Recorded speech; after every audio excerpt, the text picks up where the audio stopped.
Okay, good afternoon, everybody. This is the Strategic Harbor Plan Committee for October 30th, 2005.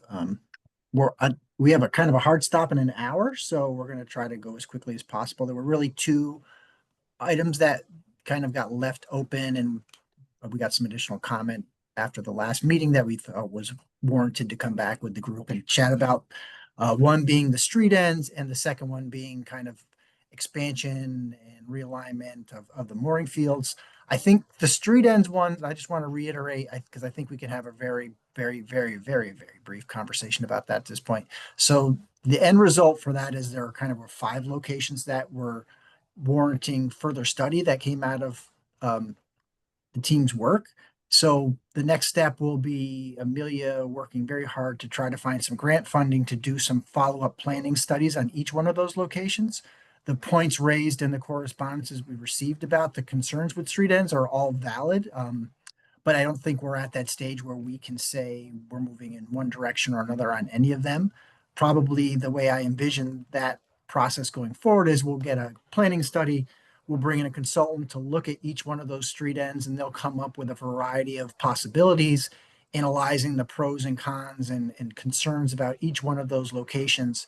And then, what we could easily do is sit down with those individual neighborhoods and chat with them about ideas and see what they think. And, we'd be working that in with conjunction with our traffic department, the police department, anybody that's involved with that, just to see what the impacts are. We don't want to do something that's going to cause havoc in the neighborhood, but we also want to make sure that these publicly accessible points are open to some extent and not being used by individuals as an extension of their backyard or those kind of things, which is the case on a lot of those now. So I think that's kind of where things sit. So like I said, we heard the concerns, they're all valid, but that's kind of two steps down the road. Right now, we're just kind of saying these are the five that we're prioritizing and think have the ability to potentially be turned into some public space.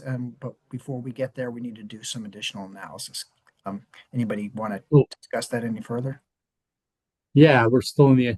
I would think at this point we could go to a design phase that would certainly include, a robust proposal for what to go forward with. But to do another round of studying, I don't. This is not that complicated.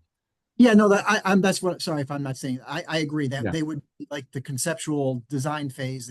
Maybe there's three alternatives for each location or Okay. whatever it is, but that's what I'm getting at. Okay. Yeah. I mean, it's the funding and solicitation part that takes years, and the study doesn't take that long compared to the funding and you know the funding and an RFP and an award phase of something like this. So yes, if we're going to move into a design phase, I certainly support that. Yeah, that's what I meant. Sorry if I wasn't Okay. clear. Yeah, and we got a comment, I think, from Jason about working potentially with the Long Island Sound Partnership for funding. And we plan to put in a good word with them. We're currently working with them on two projects. So we agree that the Street Ends project is a good candidate for funding from them. So um, we're going to have some funding recommendations that we leave the city with, and really look forward to implementation of our recommendations. Right. I, I think another aspect of this, Steve, and it's more of an internal thing to the city, is the legal ramifications of reestablishing our right of way. I mean, I think we all agree that, but certainly in the East Norwalk side, there's a lot of issues with encroachments, et cetera, and it's both legal and political, and and everything else. So I think that's something. At what point do we bring in Corporation Counsel to start, sending property owners letters, Yeah, that's a or good doing point. a deeper dive into it, with actual, with actual land records. Yeah, that's a good point. We can actually do that now. Yeah. There's going to be a new administration next week, but I think we've done this in other properties in other areas, so I think this is something that makes sense to do now. Right. Right. Because my vision for this, I mean, there'll be locations will actually develop to some degree, whether it's with some kind of infrastructure, whether it's just benches or racks or whatever we end up deciding. But then there's all the others, which should also be at the minimum signed and and saying this is public access. This is a public access point, even if we do nothing more than reestablish the ownership of it by the town. Yeah, and there put should up be some demarcation out there for sure. demarcation. Yes, that's a good word for it. Yeah, that was going to be my question. Have we really ever?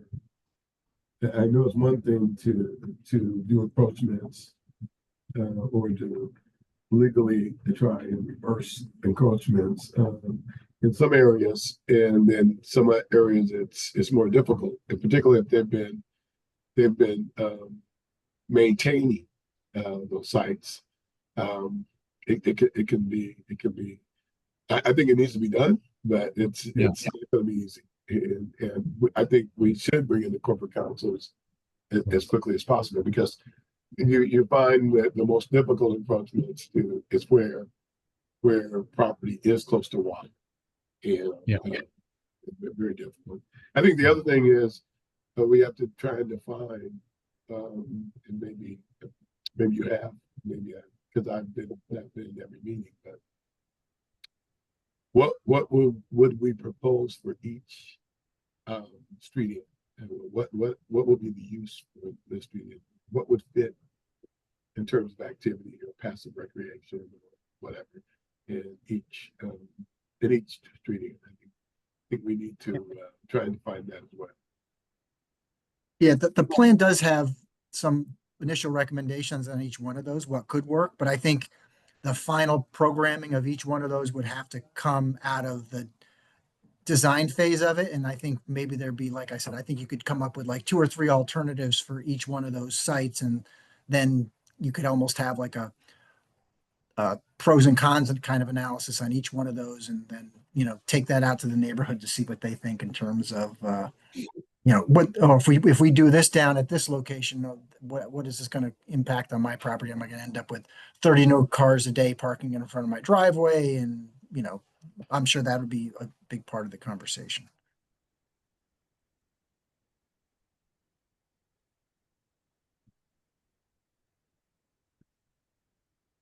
So is that up to you to start that conversation, Steve, to approach Corporation Council? I'd certainly like to be part of it, but yeah, I'm happy to. I'll happy to loop you in. I'll email probably Darren Callahan in the law department, because he seems to get these kind of issues a lot. So I'll start with him, and I'll loop you in, and Amelia. We can all kind of start a conversation. Sounds good.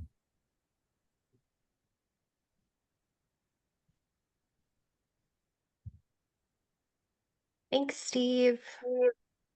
So I think what we'll do is update our plan with just these next steps to kind of document that and, recirculate it to the group. I have some slides for the mooring conversation if we want to go ahead and jump to that. Sure. So for the moorings, we received everybody's comments, we reviewed everything, and we went back and looked up some of the items, but I wanted to give a quick recap of where we came to where we did. So primarily we started off with looking at the historical aerial photos of Norwalk Harbor for the past 30 years, where things are mooring, where people are mooring. That includes both in the inner harbor where everything's moored, where you have the mooring fields established. But it also, we looked at specifically how people were behaving out in the outer islands near Manresa. Not people mooring there or having moorings there, but how people are behaving with regards to the tides, how far they're sticking themselves into the beaches, where they're anchoring. Are they anchoring in shellfish grounds? Are they anchoring next to Shea Island on the one side? And effectively what we did then is we took an overall picture and said, all right, we looked at all the water depths where we could do it, and we identified specific spots. Subsequent to the comments, what we did was we went back and re-overlaid the shell fishing areas and the sensitive areas into the sites, and then refined what we think are a couple areas that could be dealt with outside of shellfish areas. But it doesn't alleviate the fact that we think there is something to be addressed for people just anchoring and working or literally dragging boats through aquaculture areas. So the comments we got were, fourfold. We got from some really good comments from Gary and some great comments from the aquarium. And they sort of fell into these four boxes. The question was raised, are we looking at a model for permanent or transient moorings? And we did look at both in terms of a financial model. The root of the questions, I think, and I'd like everyone to step in and stop me when they get a chance. The root of the question of transient versus permanent centers around responsibility. A lot of people think that the permanent moorings, people who are local will come, they'll use their boat, they'll put it away. No harm, no foul. Transients, if they stay on a hook for 4 days, you're not necessarily regulating them. You don't know whether they're pumping and dumping gray water or black water in the harbor, what they're dumping overboard, whether they're doing maintenance, and whether they're just getting on the way. So there was some question as to responsibility and cleanliness and ecology with regards to transients. The other part to it was transient versus permanent is who's responsible for putting in and taking out the moorings, of course. And what that would cost and what that would look like for the city of Norwalk. And that some of that factored into our pro forma and what we thought it would cost and what we thought you could raise. And so we didn't come to a final answer on permanent versus transient. I think that's something that needs to be looked at with, if we had more data, if there's any data from the Parks Department or from the harbor master that we have the revenue from your regular moorings. But I don't know if there is any data that actually collects how many transient moorings, how many nights were stayed, what specific moorings they were at, or whether there's any tracking for that. Because what we did is we went over to Oyster Bay, we went over to New Rochelle and did the same and went through their folks to figure out what percentages are transient and that. And the general number we have is somewhere around 10% to 15% of moorings utilization for transient. So if you have 100 moorings, somewhere between 10 and 15 seem to be the number, for use and occupied. Obviously, places like Oyster Bay and Port Jeff had 100% occupancy in their moorings, and their transient moorings were utilized more than 60% in both locations during the year. So they were popular. I just don't have, and New Rochelle is the same. I just don't, and I don't have the data. We couldn't find any real data to say how popular Norwalk Harbor is. I will say this, there's a lot of sailing events that come to Norwalk Harbor through and a lot of boats that come for races and things like that. So I've myself used a transient mooring there. And I think there's more, there's some demand for that, but I also think that because Long Island Sound is so tight and it's either you can go up and down the sound in a couple hours in certain areas. I'm not sure how much people are using transient moorings. So my first question to throw out there was to see if anybody had any feelings or data or information on where they thought the transient versus permanent sort of community here is in Norwalk, because it's anecdotally, we just don't have anything. Well, Hey, did you get the information that I sent you? I sent it We to got Ann. the revenue. Did that include transients in that? Yes. So Docwa. So yes, Docwa is the transient moorings that had the revenue online. Okay. All right. So then I can break that down by nights. All right. I misunderstood Right. that. So, okay. So yeah, so the table has the seasonal moorings, and so that's broken down either the online moorings, which is like the general public. That's then the there's- general public. Okay. Right. And then there's 3 yacht clubs who have managed fields. Yep. So all Okay. each So I of did them- update the pro forma for that based upon, I misunderstood that. So, And then Dockwalk transient moorings is the revenue. It's collected through yeah. it's collected through Dockwall, which is an online service that covers. Yeah, we use multiple Docker hours. from memory now. It doesn't Right. seem like a lot of use then, if that's translating. I'm looking at the numbers. So that was 23, 24. That one went from around 3,400 to 3,300. This year, I think we're up to 7,500. I just got the numbers in. So you've From- doubled, yeah. Yeah, we So- doubled it. We've So you know, Chris, that include our numbers? Or does that include our numbers? your number. That Right. doesn't include. That wouldn't include the transit people on the dock at the Right. Donovan Center. No, this is just the people who sign up for who stay on the moorings. On the So then moorings there's docks. also all the transient spots on the the the, the visitors dock, Right. is where the boat ramp is, which goes directly through Parks Department. The Docwa stuff comes through. Yeah, and we weren't looking at the transient dock stuff. We understand that those are going to be high value and high profile, but so I mean, if I do the math right, you only have 166 nights spent, which actually per your moorings is actually quite a lot less than 10%. So has there been comments in the past? Is there a point at which where where you've filled your moorings ever? We use Dakwa too, so I know what the data looks like. I don't know if anyone's gone into the data for Dakwa on days and utilization, because they can generate that information for you. Yeah, I can get it. Okay. Yeah, I was checking because I'm the treasurer. I don't really manage the field direct. I don't. No, understood. Jeff Yeah. Mangles does that more specifically, but I was checking up on the money, and he sent me Yeah. the list of what days people, how much people. Yeah, they can give, that would be a big help. Then we can write that into the report about availability and use and number available, and then we could Right. refine our projections out there. And once we have that, knowing what the utilization was, we can sort of look at whether there's some additional need, or are you at 80%, 70, 10? But judging by the numbers, it looks like it's actually fairly open. Right. I'm sure there's I- going to be weekends where it's busy. If I may make a comment, this is Jerry from the Seaport. I think we got to be careful to confuse utilization with revenue, because the moorings off of Sheffield, now it's only, I think there's only 4 of them, are Right. very busy during the summertime, very busy during the summertime.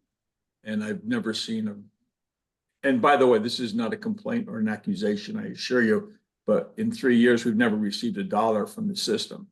Now, I don't really care, because I said on the onset, we don't want the money, the city can keep it. But they said they were going to make a distribution, and somebody's using those moorings Thursday through Sunday all the time.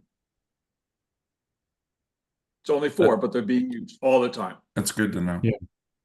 So. So Now, we're from the good boating- notes, so, I'm sure they So- don't get monitored that closely, but. So Jerry, from your standpoint, from the boating community, do you think there's a greater need for additional transient moorings here?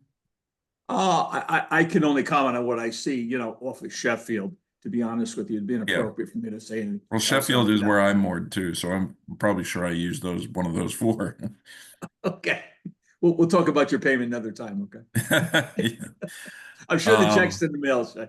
No, all kidding aside, but I just, now again, I'm not going out there 7 days a week, but as you can imagine, I'm out there frequently. Yeah. Take a ride with the captain sometimes, or do some investigation. And there's people hooked up all the time out there. So then, up near Sheffield, understood,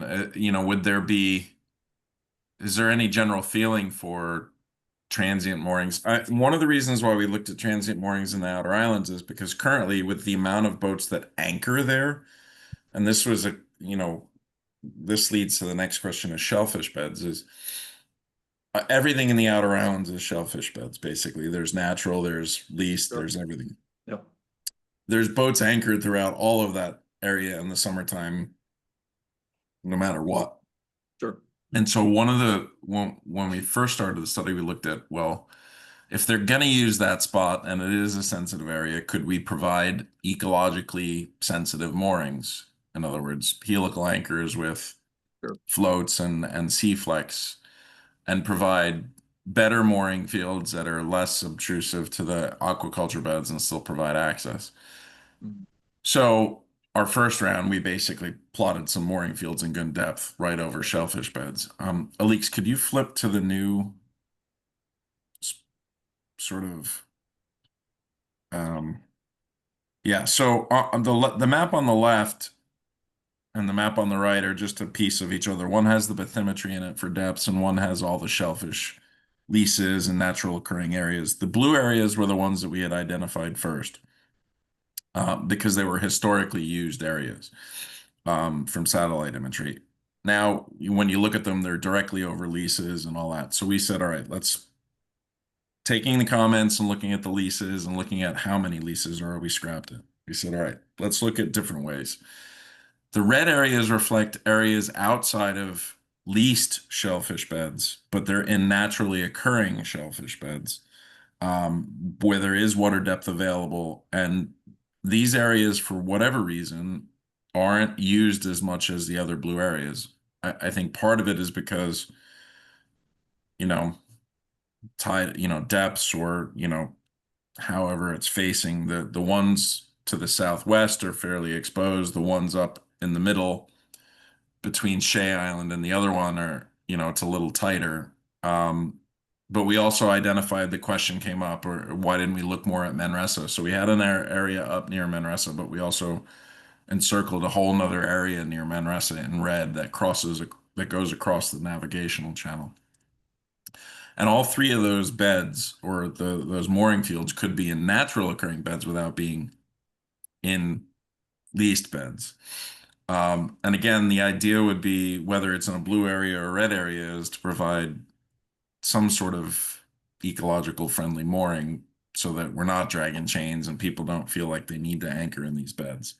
So we did take a step back and reflect on that and move them outside of leased areas. But this is really the root of Norwalk itself, is heavily shellfishing industry that is partially collapsed, trying to recover, lobstering that's collapsed and is not going to recover, ecological damage to the outer islands, them being, I think there's already ecological damage to the islands being done because of all the anchoring, all the people that are there.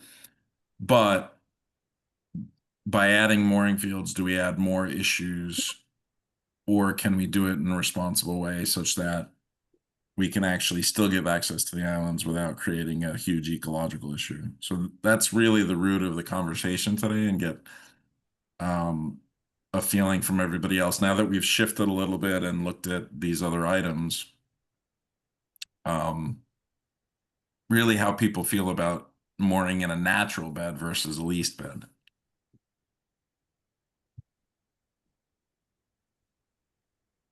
Any comments?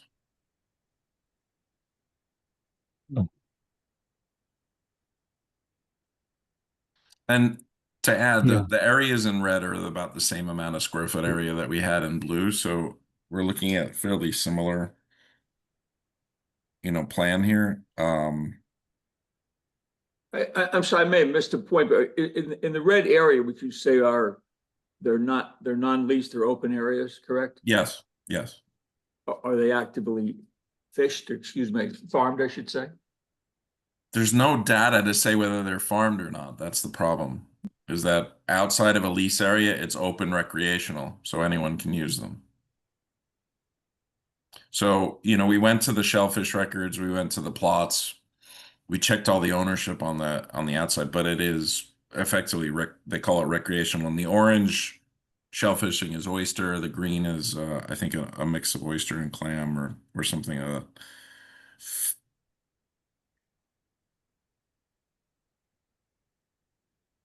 that. So I think the aquarium, is someone from the aquarium on, or Yeah, Jason's here. Jason's here? Yeah, I'm on.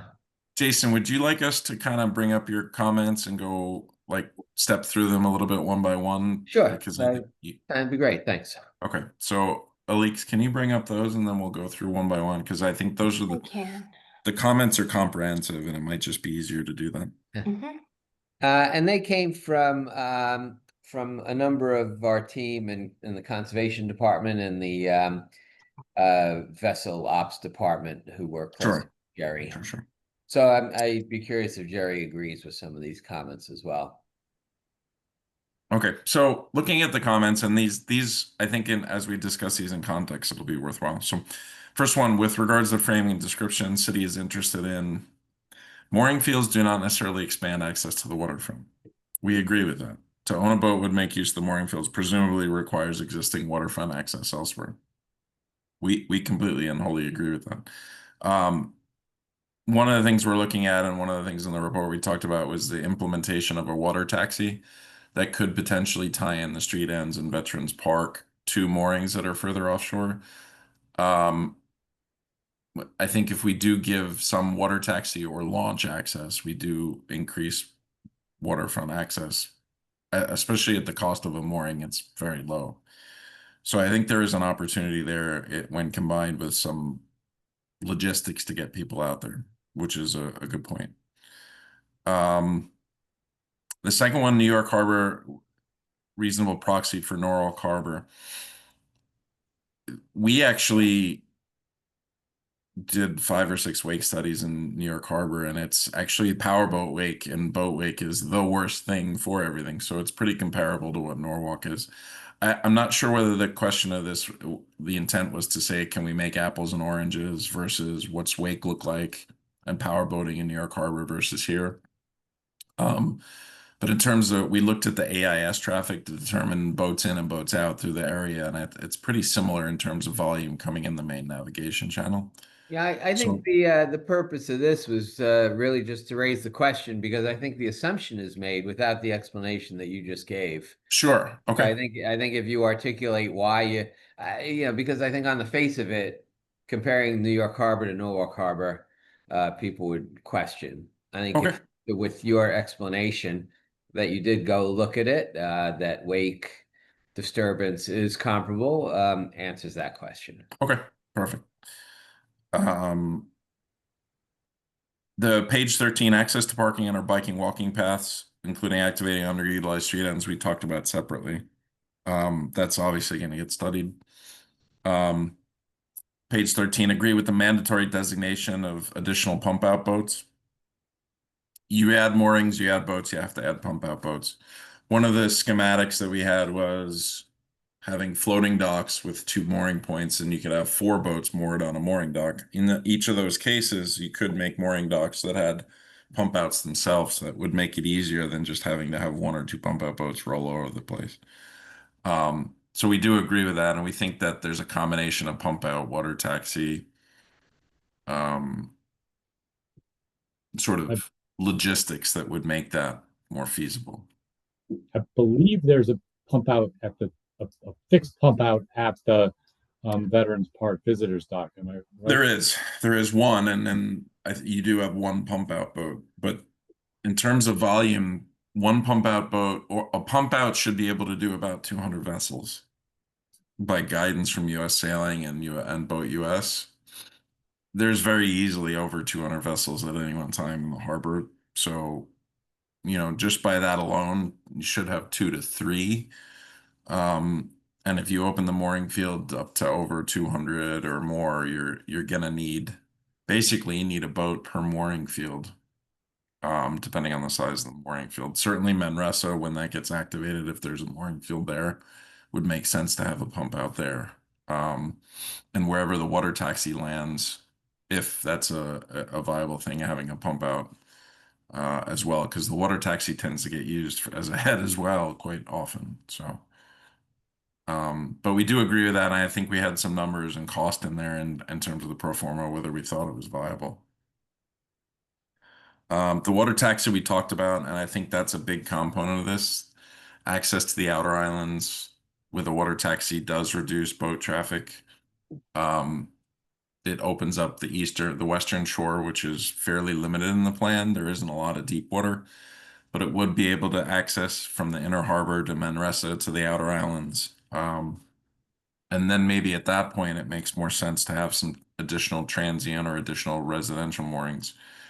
If you can get into Norwalk or into Manresa from a mooring offshore through a water taxi, I think it would bring more people necessarily to the harbor from outside the harbor, because they know they can get in instead of having to row their dinghy or their little, 6-horse outboard all the way from the outer islands all the way in. So I think that's a key component of this. Under the general comments, the aquarium partnered with the city on feasibility for the shoreline restoration. Yeah. The question here is, should a water taxi station at Vets Park be included in service of the mooring fields? We envisioned it being utilized at Vets Park as a primary location, but also at Manresa being a second stop, the outer islands campgrounds being a third stop, and potentially having another fourth stop or even a landing at one of the street ends.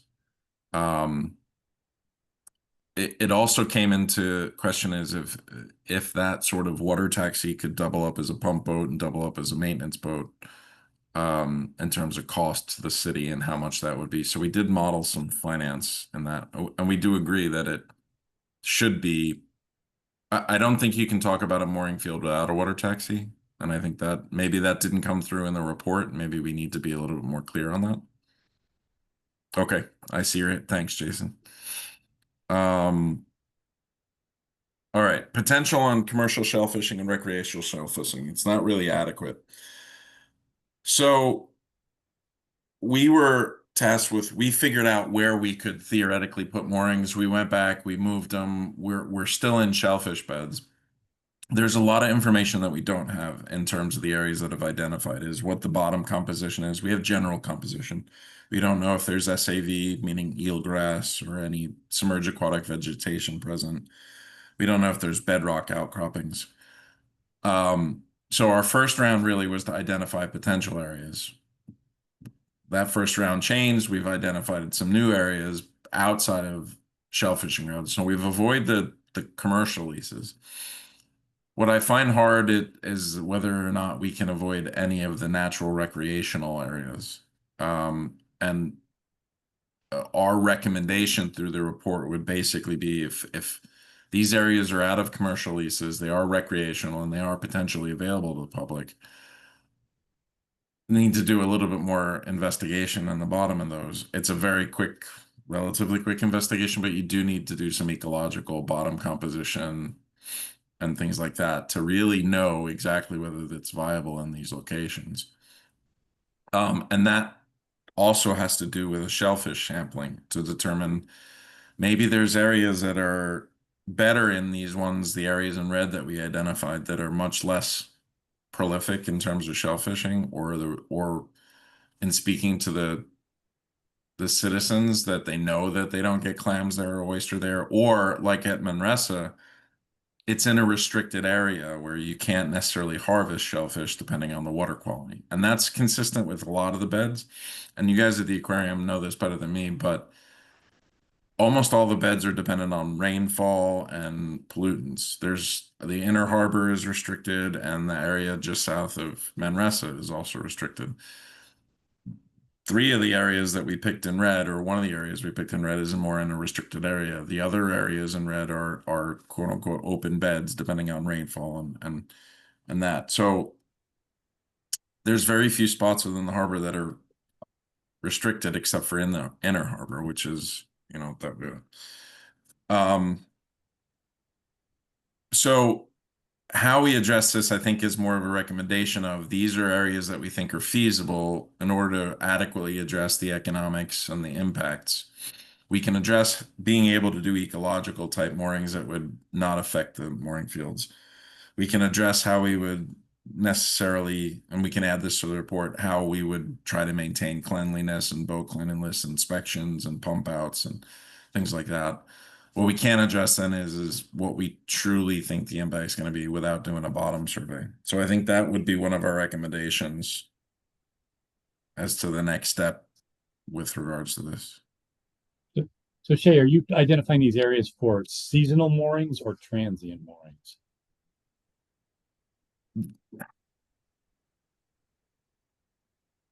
It's a really good question. I don't know. I think they're seasonal.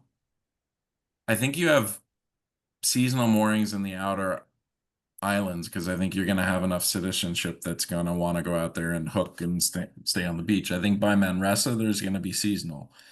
And then I Well, think there's going to be a percentage sorry, of those. so by Go ahead. seasonal, the seasonal ones are, you know, I have a seasonal mooring. I pay $5 a foot a year to have my mooring that I put and maintain in the North Basin off of East Norwalk. And I dinghy out with my rowing dinghy, you know, 100 yards to my boat, and that's good. So, and I do that a couple times a week during the season.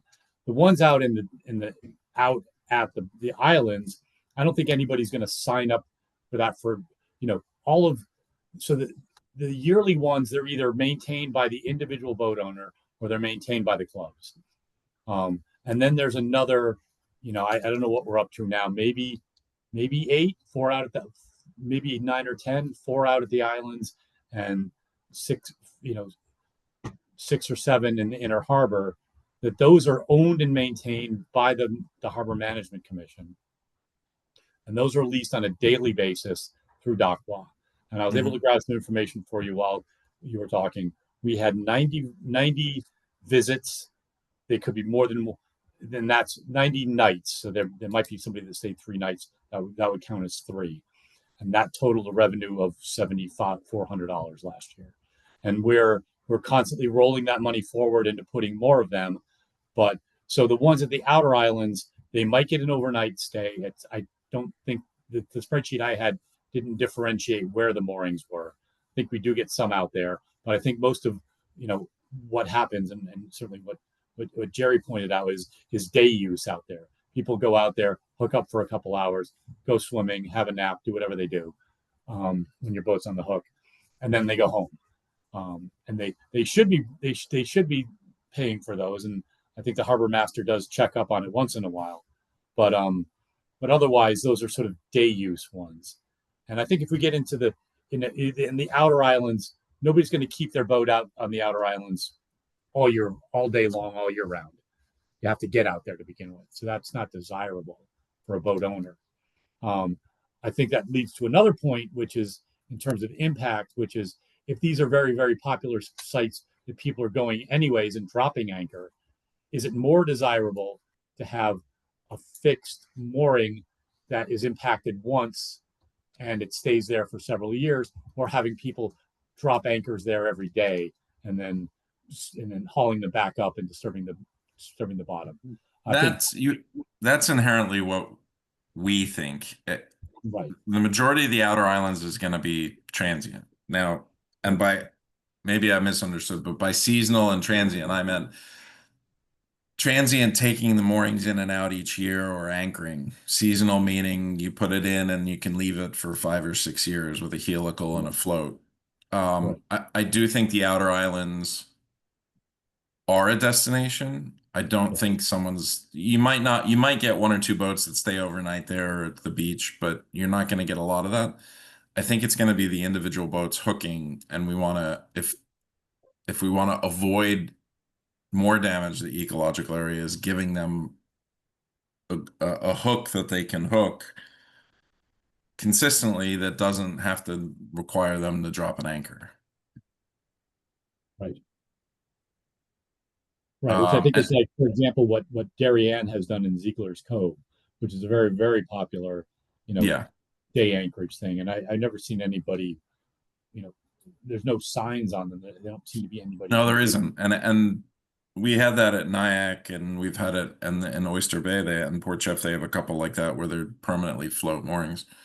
So I think by the outer islands, we are leaning towards it being transient, but there might be balls and floats that stay there that people can hook to, rather than have them anchor, because these are consistently used spots. So that's why we treated the moorings out by the islands a little differently. We looked at the historic use versus all that.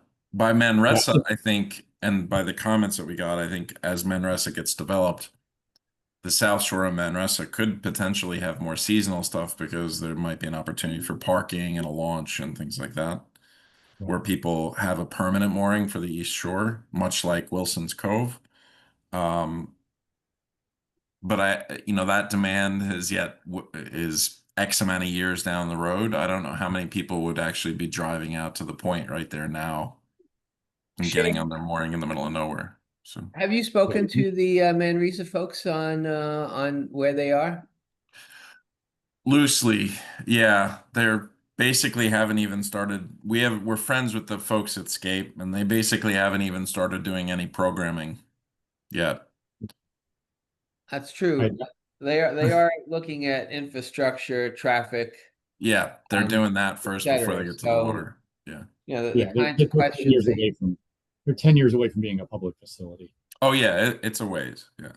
now their schedule is 5 years rather than 10. Yeah, I know how those schedules are done. The Walk Bridge isn't going to be out of there in 5 years, so there's that alone. Yeah, Walkbridge is government, Manresa is private. Yeah, the So cleanup. Yeah. Anyways, we could debate that, but that's yeah. So they're to keep, scheduled. we don't want to avoid the discussion on Manresa, and then there is good water offshore of it. So that's a relatively easy field to deal with, and it could be added to in the future. Right. So, I mean, people aren't going to want a mooring near the main channel because it's a wake zone. And that, once you're past the tip of Manresa, then you're out of the five knot limit. So people come through there pretty heavy. yeah. And that's why in our blue area, we actually had the blue area for Manresa up north of that, tucked away behind the islands. So, um, so yeah, I mean, all of those things, all those comments combined, I think the biggest thing is avoid the key points. We got to avoid damage, make it more transient, not seasonal out in the outer islands. The future of Manresa is TBD. It's a rough navigation channel out there, and therefore that's going to be a pretty rough area. Avoid shellfish beds to the maximum extent possible, or if we can't avoid it, do we think it's a good idea where people are using it to install moorings? And I'm not sure how to address that in the report in terms of ecological damage, other than what we've sort of spoken about is ecological, safe moorings, pump out boats, um, routine patrols, and then the recommendation for additional study on the bottom, because we can't really make final recommendations on the areas of the mooring fields until we know what the composition is.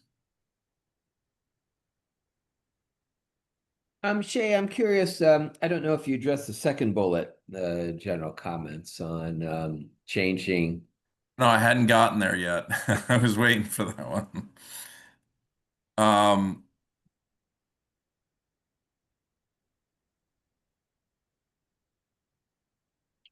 I'm not sure. I didn't know how to answer this because, it's a question that comes up all the time in New York and up and down the East Coast, working waterfront versus residential. I'm not 100% sure what the moorings would do.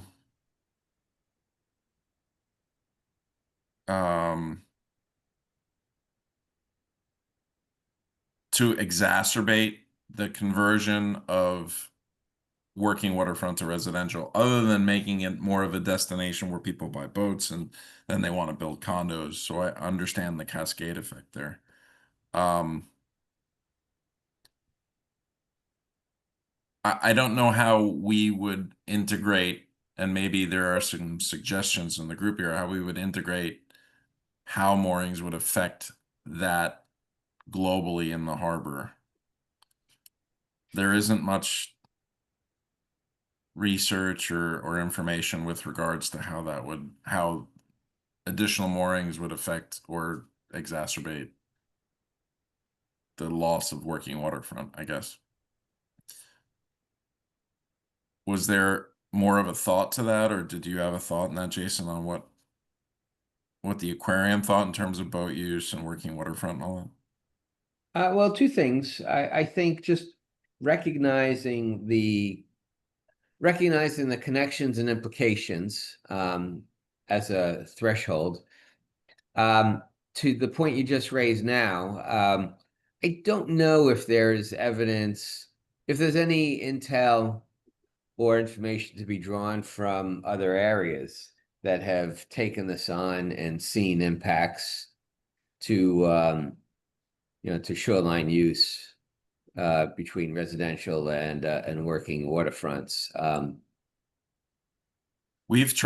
tried. I mean, it's something that we work on working waterfront and planning in quite a few areas. And in New England, there's no shortage of spots to look at moorings and loss of working waterfront. Almost every major community, Long Island through New England, has lost their working waterfront. One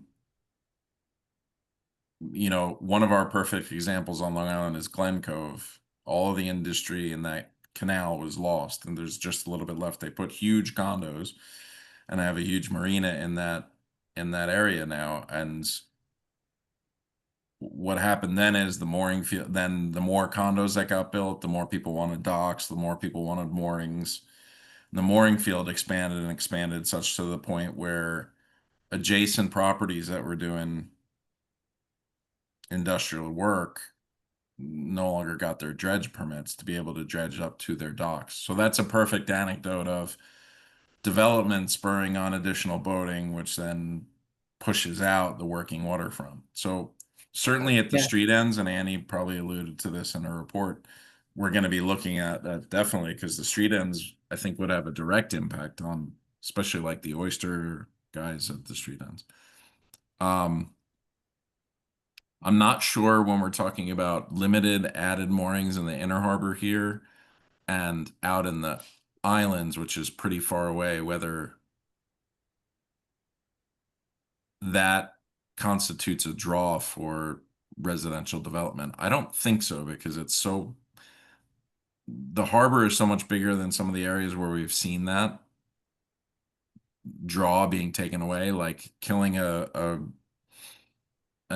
factory to make a marina because you have more condos, or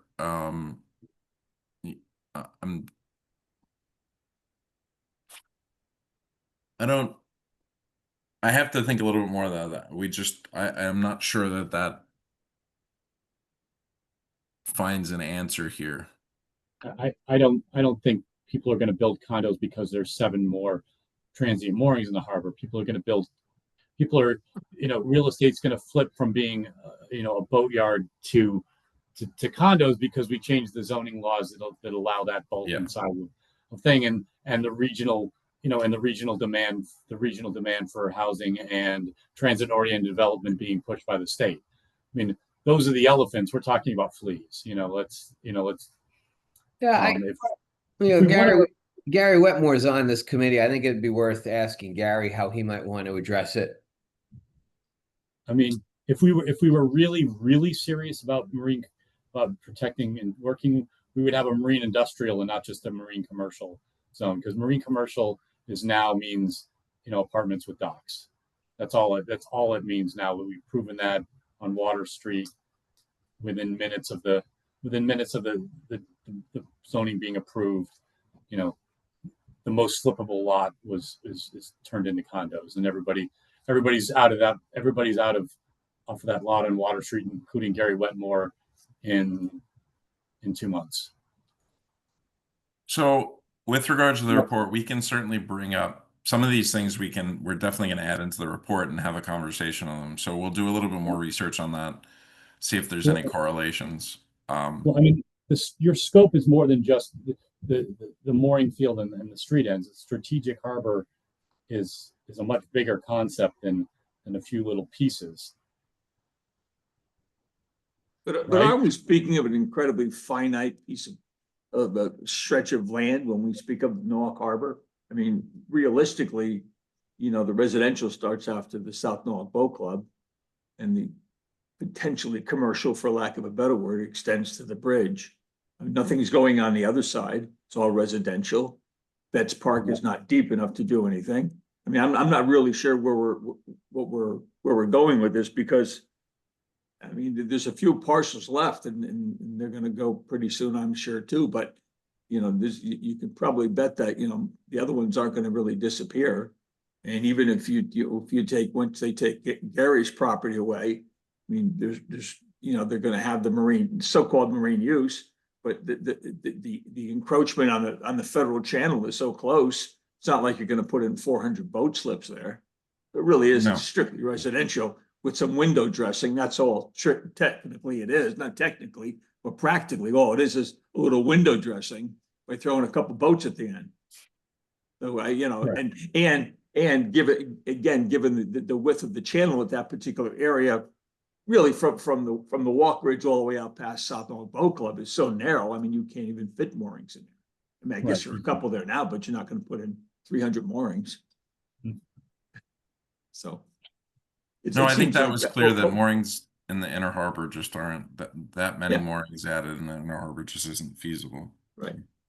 Well, the thing we're doing at the Harbor Commission is especially watching the South Anchorage and seeing how it's being silted up. That's the designated anchorage area that can be dredged to, I think, 10 feet.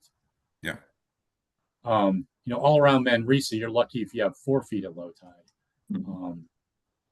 You know, so that's an area and that's the area that's farthest from the docks. That's the one that requires a motorized dinghy to use. It's an underutilized area in terms of mooring. The walk bridge has, you know, moorings for several barges in that area.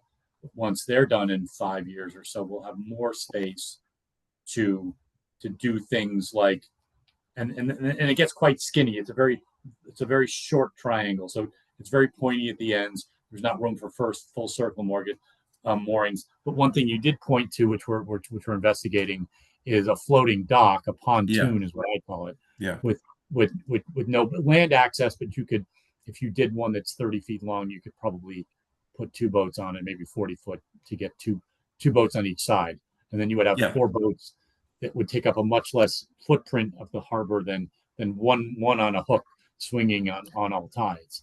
Yeah, we definitely saw that as your best advantage for the tighter upper harbor areas. Yeah. Yeah, and the part closest to the visitors dock where,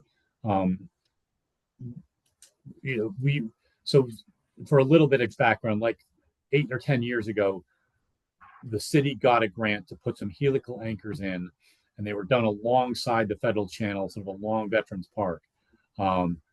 And we, you know, part of the agreement to receive that money from DEEP, and it was probably small harbor grant, the ship grants, I think they're called, was that, you know, there would be a place, there would be dinghy access maintained for people using those. So that's at Veterans Park ramp. And, you know, DEEP audited us, and we made sure we put the signs back up because a lot of, you know, that sort of legacy got forgotten about. And the problem was when they dredged the harbor, I think that's 14 years ago now. Shortly after we put them in, all the helical anchors weren't removed before they dredged, so they got removed by the dredger and lost for good. Yep. So I guess my point is that there's required dinghy access at Veterans Park, and there's some. That's on the west side by the boat the ramp. west side. The visitors Okay, yeah. dock So in I the mean, if shallow- we can add that to the area by using lengthwise floating docks down the length of the shore. Theoretically, you could right, add a bunch of I mean, mooring points. and then the South Anchorage starts, you know, south of Veterans Park. Yeah, and yeah, I extends see. I along- can see that in the satellite. So Yeah. certainly, Especially- that's an area we didn't know whether there was enough space. So there's good water depth, but definitely we can line them up that way and show some. Right. I mean, if you can find some aerials from midsummer, you can see that it's certainly used, and our transients transient moorings are in there and marked as such. Yeah, But you know, nowadays, like the walk bridge is taking up a good deal of it, and it's hard to get people to actually want to use that because of the distance to an accessible point. Part of one of the concepts of the street end was that we could allow people to position a dinghy on a street end rack closer to the mooring field than you currently can at Vets Park. So yeah, I've got some good photos of it during the dredging to where the cut is, so we can place those in there. Yeah. Okay. Yeah, that's good feedback on that, as well as on the Manresa stuff. Are there any like, some of these look like they might have been addressed because I know we're getting tight on time. So if there's like any, it may be Annie too also, or if you guys, I know other comments in here were hopefully addressed or will be addressed in Yes. the final version, but maybe if, I don't know if there's any big picture items we want to get to before we wrap up. Well, just running through the comments, the impact of vessel traffic we talked about, that was good point about where the channels are in the wake.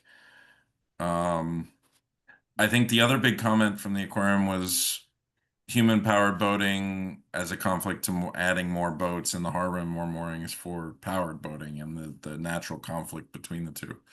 Certainly up in the inner harbor near the street ends, if we start adding more moorings and more boats, I think that's going to be problematic. I think when we look at our strategic harbor plan again, based on moorings, and we add this to it, a sub trail or a potential established trail or an established safe zone or safe route or human powered area that helps people navigate would be something that could be looked at strategically to address that. Certainly if we add to the street ends and people have more racks and more of their own boards, that's going to be necessary anyway. So we can definitely expand the whole strategic plan to talk about that as a whole. Yeah, I think over the next month, we'll be finalizing all of our documents and kind of compiling them to form the larger strategic plan, taking comments into account and this discussion, as well as any other feedback we receive, and releasing a finalized version to the city, and after that, this committee.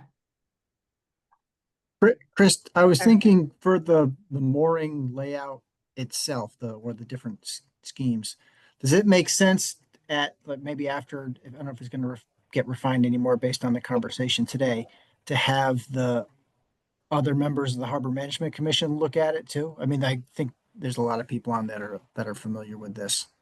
Yes. Okay. So I can maybe work with Annie on just getting you or getting and Amelia getting some kind of deliverable for them to comment on at least, so we Sure. get a sense and we can figure out the best way to.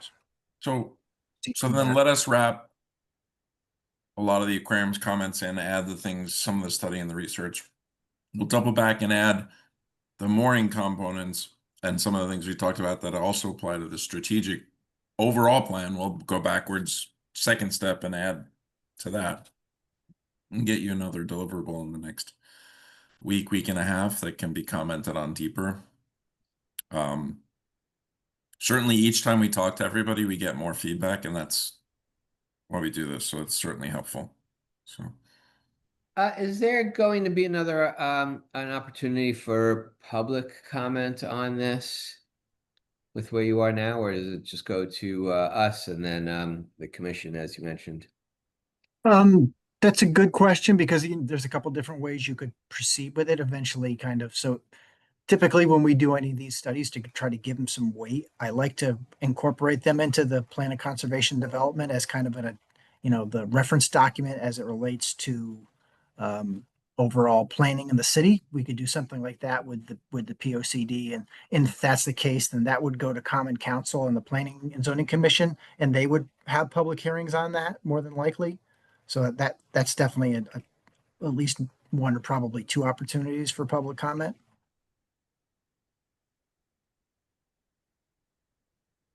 yeah, and I think we still didn't unfortunately we didn't get Gary here today.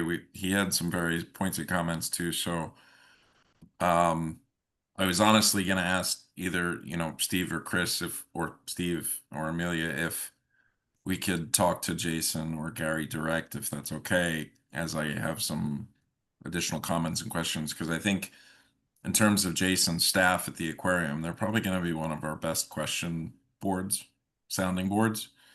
And Gary had some very pointed comments, so I might just want to reach out to them if that's okay with the committee.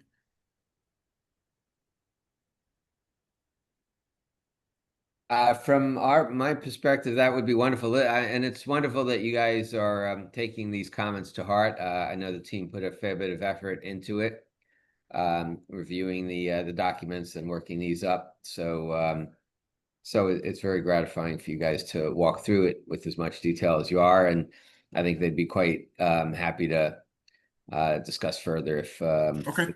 if you'd like. It might even be easy one day when I'm traveling, even driving from Norwalk to Boston the next week, whether maybe I'll touch base with you if there's, even if it's a half an hour sit down and just put face to names and talk to your folks. And That'd be great. They'd love it. okay. I'd love it. It'd be great. Thank So you. why don't let me just check my schedule for next week. I'll be driving back from Boston on Monday, so maybe I'll reach out to you separately. I've got your contact information, set something up, because it's always easier to do this in person too. And then maybe Gary can join us, because I know his Zoom isn't his favorite forum, it seems like. So okay.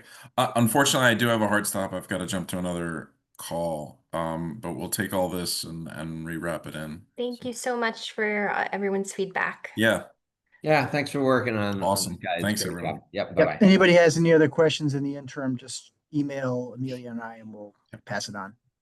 All right, Thanks thank all. you. Thank you. Thank Thank you. you. Yep. Bye-bye.